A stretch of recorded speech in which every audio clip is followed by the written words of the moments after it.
اور پہلے آپ نے کرنا کیا ہے اس کے بعد، اس کا ایک نقشہ کار قابل عمل وہ تیار کر کے ہمیں یہ کام کرنا چاہیے. تو اب ایک تو بات ہو گئی یہ.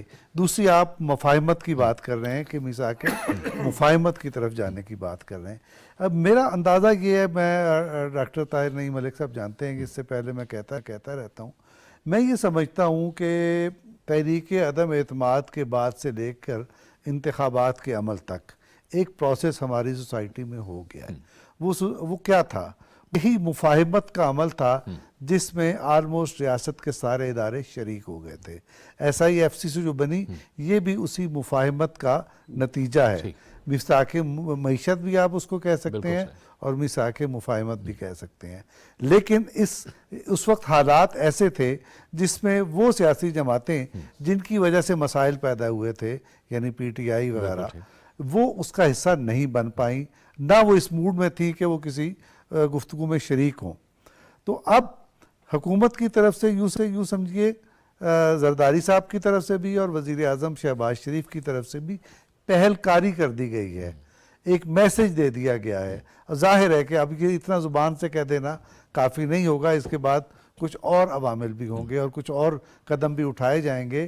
لیکن اس طرف سے جیسے شیر افضل مروت کا میں نے آپ کو ریفرنس دیا، میرے علم میں نہیں ہے کہ شیر افضل مروت اس جماعت میں کتنی اہمیت رکھتے ہیں پالیسی سازی میں اور بانی پی ٹی آئی کی نظر میں. لیکن اس سلسلے میں کوئی وہ سلسلہ جنبانی جس کو کہتے ہیں وہ اب شروع ہو گیا ہے، میں یہ سمجھتا ہوں. اور وہ جو پروسیس جو آپ کی ریاست کے درمیان ایک مفاہمت ہوئی تھی، یہ وہی اس مفاہمت کے سلسلے کو آگے بڑھا کے ان کو اس میں ساتھ لینا چاہیے. اور اس کے علاوہ وہ جو مفاہمت ہوئی ہے اس دور میں، اس کو ایک باقاعدہ شکل دینی چاہیے، جیسے حافظ صاحب فرما رہے ہیں، پارلیمنٹ میں لا کر پارلیمنٹ میں لائیں. اور یہ وہ بھی ہوگا جو نواز شریف کہتے آئے ہیں، جو بے نظیر کہتی تھی Nawaz Sharif truth and reconciliation کہتے تھے، بے نظیر نیو سوشل کانٹریکٹ کہتی تھی، اور ابھی شاہد خاقان عباسی صاحب نے بھی اس کو ٹروتھ اینڈ ریکنسیلیشن کہنا شروع کر دیا ہے. تو یہ وہی کانسیپٹ ہے، اس کانسیپٹ کو ایک باقاعدہ شکل دے کے جس میں ریاست کے تمام فریق شریک ہو کے اپنا اپنا سچ بیان کریں اور اپنی پرانی پوزیشن سے ہٹ کے پاکستان اور پاکستان کی ریاست اور اس کے مظلوم عوام کے حق میں ایک درست پوزیشن اختیار کریں. آپ کو لگتا ہے طاہر نعیم ملک صاحب کہ ایسا ہو پائے گا؟ جیسے شیر افضل مروت صاحب کی وہ بات کر رہے ہیں، ڈاکٹر صاحب بات کر رہے ہیں، لیٹر ان اسپرٹ میں ہونا چاہیے. ہم یہ تو نہیں کہتے کہ اپوزیشن جو ہے وہ اپنی اپوزیشن ختم کرے، لیکن اپوزیشن کرنے کا بھی ایک طریقہ ہوتا ہے. ہمارے ہاں شاید یہ تصور کر لیا جاتا ہے کہ اپوزیشن بس وہ حکومت گرانا ہی اس کا فرض ہے، باقی اپوزیشن نہیں ہے. پالیسیز پہ تنقید کرنا، مثبت تنقید کرنا، جتنا اہم کردار حکومت کا ہے پارلیمان کے اندر، جمہوریت کے اندر، اتنا ہی اہم کردار اپوزیشن کا بھی ہے. ایسے ہی ہے. دیکھیں، سیاست میں مسابقت کا عمل اہم ہوتا ہے، کمپٹیشن ہوتا ہے، لیکن ود ان دی سسٹم رہ کے آپ یہ ساری چیزیں کرتے ہیں.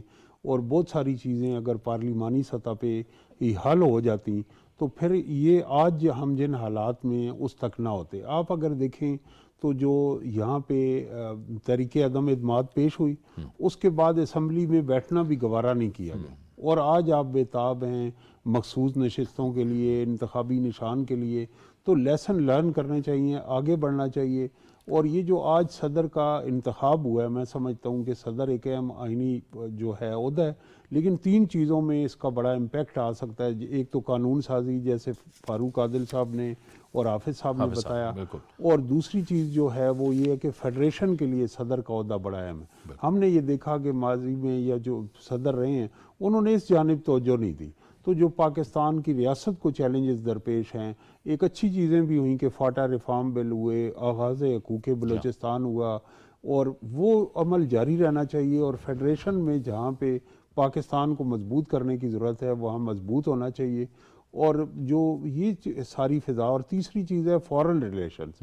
تو جو آصف علی زرداری ہیں صدر جو منتخب ہوئے ہیں، اور پیپلز پارٹی وزارت خارجہ کا بھی ایک تجربہ رکھتی ہے، تو اس وقت جو مسلم لیگ نون کے اندر شہباز شریف ہیں، میاں نواز شریف ہیں، ان کا بھی بہت سے ممالک کے سربراہان کے ساتھ ذاتی روابط ہیں اور ایک تجربہ بھی ہے ان کو گورننس کا بھی اور فورن ریلیشنز کا بھی.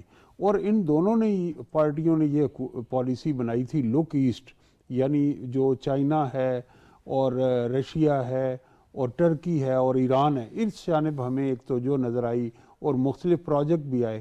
ان کے اندر تسلسل اور فوکس جو پچھلی ادوار میں کمزور ہو گیا تھا، یہ وہ آگے اگر مثبت انداز میں بڑھتا ہے تو پاکستان کو فائدہ ہوگا. تو یہ 3 ایریاز جو ہیں، فیڈریشن ہے، قانون سازی اور فورن ریلیشنز ہے، اس کے اندر گورنمنٹ، وزیر اعظم اور صدر کی ہم آہنگی کے ساتھ ہمیں ریاست کو فائدہ ہوتا ہوا دکھائی دے. کوئی مشکل بات نہیں ہے.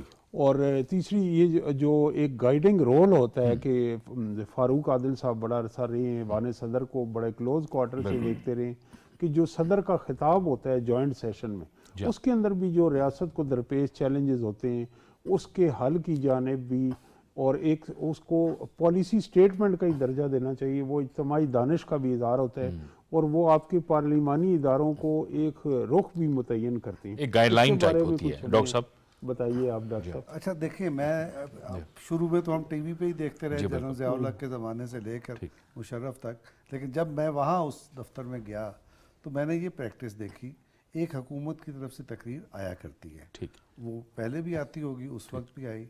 اب جنرل ممنون صاحب کے بارے میں لوگوں کی رائے یہ ہے کہ جو کچھ میاں صاحب کہتے تھے وہ اس پہ آمین کہہ دیتے. ایسا ہے نہیں. خاص طور پہ یہ جو پارلیمانی ایڈریس تھا سالانہ، اس معاملے میں تو قطعاً نہیں. وہ تقریر ہم ایک طرف رکھ دیتے تھے اور تمام منسٹریز سے ہم ان کا ان پٹ منگواتے تھے. یعنی یہ وہ سارا عمل ہے جو میرے ہاتھوں سے ہوا. ان پٹ منگواتے تھے، اس کو ہم دیکھتے تھے. اس کے علاوہ جب یہ سب چیزیں دیکھ لیتے تو اس کے بعد اس کی ایک رپورٹ ہم صدر صاحب کو پیش کرتے. صدر صاحب کو بتاتے یہ ہوا ہے، یہ حکومت نے اپنی طرف سے ایک تقریر بھیجی ہے اور آپ فرمائیں کہ کیا کرنا ہے.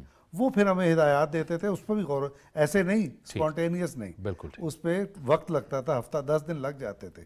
اور وہ پھر اس کے بعد ہمیں ہدایات دیتے تھے. اس کی روشنی میں ہم تقریر بناتے تھے اور اس تقریر میں بھی آخر وقت تک ہم اس پہ غور و فکر کا سامان ہوتا رہتا تھا یا ڈیولپمنٹس جو ہوتی رہتی تھی ہم اس کو بھی انکارپوریٹ کرتے تھے. اور آخر میں حکومت کے لیے گائیڈ لائنز کا بھی ایک، یوں سمجھیے کہ ایک چیپٹر 40-50 پیجز کی یہ تقریر ہوتی تھی جس میں آخری چیپٹر اس میں حکومت کے لیے گائیڈ لائنز کا ہوتا تھا. لیکن میں یہ دیکھتا ہوں کہ جو سابق صدر ہیں الوی صاحب نے اپنے دور میں جتنی بھی تقاریر کی اس میں ہمیں یہ اس معاملے میں خاموشی، بالکل خاموشی نظر آتی ہے. ویسے تو انہوں نے باقی سارے معاملات میں بھی نئی ہی روایات قائم کی. ہاں جی بالکل. مثال کے طور پر میں آپ کو آنکھوں دیکھا ایک اور واقعہ بتانا چاہتا ہوں کہ یہ جب یہ ہوا قاضی فائز عیسیٰ کے خلاف ریفرنس تو اور فائل ہو گیا، پھر اس کا رسپونڈ بھی آ گیا عدالت کی طرف سے کہ صدر مملکت نے اپنا دماغ استعمال نہیں کیا. تو میں آپ کو بتانا یہ چاہتا ہوں کہ صدر مملکت اپنا دماغ کیسے استعمال کرتے ہیں. پاکستان کی ریاست میں جتنے محکمے ہیں ان تمام محکموں کی ایک یوں کہہ لیے سیکشن ایک موجود ہے وہاں ایوان صدر میں، اور اس سیکشن کی سربراہی ایک 20-21 گریڈ کا افسر کرتا ہے. یہ ہو گیا.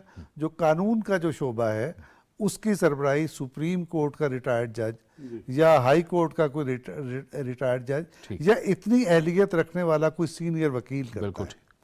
تو وہ جب ان کے پاس اس قسم کی کوئی سمریز یا سفارشات وزیر اعظم کی طرف سے آتی ہیں تو صدر مملکت ان کو ریفر کر دیتے ہیں اس شعبے کی طرف جو شعبہ قانون ہے. وہ آئین کی روشنی میں اس کا جائزہ لے کر صدر کو تحریری طور پہ سفارشات پیش کرتا ہے. اب تھوڑی سی نازک بات کہ چونکہ میں وہاں رہا تو میری کوئی جان پہچان بھی تھی تو میں نے ان سے پوچھا کہ یار یہ تم لوگ تو بڑے زیرک آدمی ہو، یہ کیسے پاسبل ہو گیا کہ آپ لوگوں نے کہا جی ہم نے بات بتا دی، کوئی نہ مانے تو ہم کیا کر سکتے ہیں. یعنی حافظ صاحب آؤٹ گوئنگ پریزیڈنٹ جو ہے وہ پریزیڈنٹ جب جاتا ہے تو وہ اپنی کچھ لیگیسی بھی چھوڑ کے جاتا ہے. یہ کیا چھوڑ کے گئے؟ پارلیمان کا اجلاس جو ہے وہ 11:15 بجے جب بلا لیا کہ 15 منٹ رہ گئے، جب اب ہونا ہی ہونا ہے وہ پھر قاضی فائز عیسیٰ صاحب چیف جسٹس آف پاکستان اس وقت جب تھے، وہ ریفرنس اس سے لے کے آج تک کیا چھوڑ کے گئے؟ ایک میں بھی ان سے یہ سوال یہ پوچھوں کہ لیکن quickly وقت بہت کم ہے۔ آرڈیننسز بہت ہمیں نظر آتے ہیں، وہ بجائے یہ کہ پریزیڈنٹ کا کہ قانون اس دور حکومت میں ہمیں آرڈیننسز زیادہ نظر آتے ہیں بنسبت اس کے کہ قانون سازی ہوتی ہے۔ دیکھیں جاوید، بات یہ ہے کہ پریزیڈنٹ کا آفس جو ہے وہ بڑا ایک امپورٹنٹ آفس ہے، ہیڈ آف اسٹیٹ ہے، سارا نظام مملکت اس کے نام پہ چلتا ہے، ساری اپوائنٹمنٹ اس پہ ہوتی ہیں، وہ پاکستان کا سپریم کمانڈر بھی ہوتا ہے۔ اور اگر آپ اس آفس کا ایڈیفس دیکھیں تو آپ کو جو پرائم منسٹر کا گھر ہے یا پرائم منسٹر کا آفس ہے وہ صدر سے پیچھے ہی کہیں نظر آئے گا۔ آپ کو ڈی چوک سے اگر آپ دیکھیں گے تو آپ کو پریزیڈنٹ ہاؤس کی بلڈنگ ہی نظر آئے گی، پارلیمنٹ کے ساتھ جو جڑی ہوئی ہے، اور پریزیڈنٹ اجلاس بلاتا بھی ہے، پروروگ بھی کرتا ہے، اس کو ریمیشنز کی بھی پار ہے، اس کو کانسٹیٹیوشنل ایک جو بہت بڑا ایریا ہے وہ ہے محتسب سسٹم کا، کہ جس کے اندر وفاقی محتسب، ٹیکس محتسب، انشورنس محتسب، بیکس محتسب، اس کے بعد آپ کا ہیرسمنٹ والا ہے، وہ پورا ایک سیٹ اپ ہے۔ تو پریزیڈنٹ کا رول تو جو ہے وہ بہت ڈائیورسیفائڈ ہے، لیکن اب اس چیز کے اندر یہ ہے کہ جب پریزیڈنٹ وہی پرفارم اس جگہ پہ بیٹھ کے کر سکتا ہے کہ جس کے اندر یہ کرج اس چیز کے اندر آئے کہ میں نے اپنا کانسٹیٹیوشنل رول پلے کرنا ہے۔ اب وہ کانسٹیٹیوشنل رول جو تھا وہ پچھلے 1.25 سال کے اندر دیکھیں، اور میں نے صبح بھی آپ سے ایک گزارش کی تھی اس چیز کے اندر کہ جس دن پرائم منسٹر فارمر نے سمری بھیجی تھی اس اسمبلی کو ڈیزالو کرنے کی، پریزیڈنٹ آف پاکستان کو نو کر دینا چاہیے تھا، اور انہیں کہنا چاہیے تھا یا اس سے پہلے پرائم منسٹر کو ایڈوائز کرتے کہ سر ایک آرٹیکل 95 کا پروسیس شروع ہو گیا ہے، اس کو چلنے دے، یا آپ کے خلاف کامیاب ہوگی یا آپ کے خلاف نہیں ہوگی، لیکن یہ طریقہ نہیں ہے کہ اس کو بلڈوز کیا جائے۔ میرا خیال یہ ہے کہ جب وہاں پہ پریزیڈنٹ آفس نے سرنڈر کیا تو پھر اس کے بعد پریزیڈنٹ آف آفس جو تھا وہ اس ساری چیز کے اندر پارٹی بنتا گیا، اور وہ پارٹی جو تھی وہ ہیڈ آف اسٹیٹ علیحدہ رہ گیا، پریزیڈنٹ آفس کا علیحدہ رہ گیا، اور وہ جو پارٹی جب بننا تھا وہ آپ کو ہر ایشو میں نظر آیا، وہ پرائم منسٹر کے اوتھ کے ریفیوزل پہ بھی نظر آیا، وہ گورنرز کی اپوائنٹمنٹ پہ بھی نظر آیا، وہ اس کے بعد آپ کو جو سیکیورٹی کے ایشوز تھے official secret act, Pakistan army act پہ بھی نظر آیا، وہ اس کے بعد الیکشن ڈیٹس کے اندر بھی آیا، اور جاتے جاتے وہ آپ کو اسمبلی سیشن کے اندر بھی آیا۔ تو یہ ساری چیزیں ایسی ہیں کہ پریزیڈنٹ کو مبرہ ہونا چاہیے یا ابو بورڈ ہونا چاہیے کہ جس طرح اس کی ایک کانسٹیٹیوشنل ریکوائرمنٹ ہے۔ اب میرا خیال یہ ہے کہ جو اب آپ کو یہ کمبینیشن ایک نظر آیا ہے اس کے اندر دو چیزیں بڑی واضح، ایک تو یہ ہے کہ دونوں کی ایگزسٹنس جو ہے وہ ساتھ ساتھ جڑی ہے، یہ کلیئر ہے اس چیز کے اندر، چونکہ دونوں ہی اس گورنمنٹ کا ایک کولیشن کا حصہ ہیں۔ نمبر 2، دونوں کو اس چیز کا احساس ہے کہ ہمارا فیلئر جو ہے وہ ہمارے پولیٹیکل کیریئر کے لیے بھی کوئی اچھا نہیں، ابھی ہم ڈیلیور کرنا پڑے گا۔